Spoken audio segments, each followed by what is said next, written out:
Когда семье родной Бог меня послал, говорят, что папа мой очень горевал.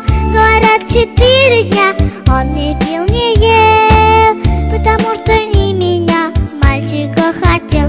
Но ему сказали сразу: это вам не 100 заказов, не задерживайтесь тут, забирайте, что дают. Но ему сказали сразу: это вам не 100 заказов, не задерживайтесь тут, забирайте, что дают.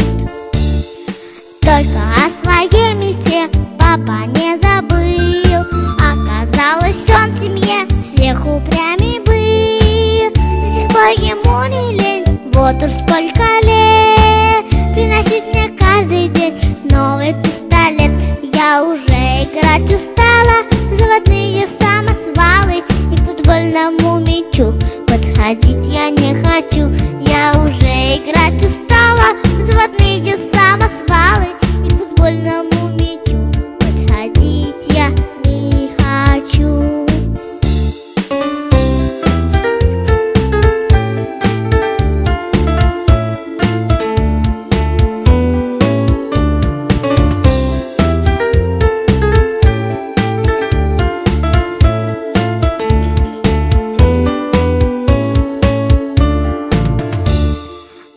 Мне упрямому папе рассказать, где на всех желающих мальчиков набрать. У кого-то девочки тоже быть должны, для чего-то ведь они на земле нужны. Завтра папу я с надеждой обниму за шею нежно, он, конечно, все поймет и мне куклу принесет.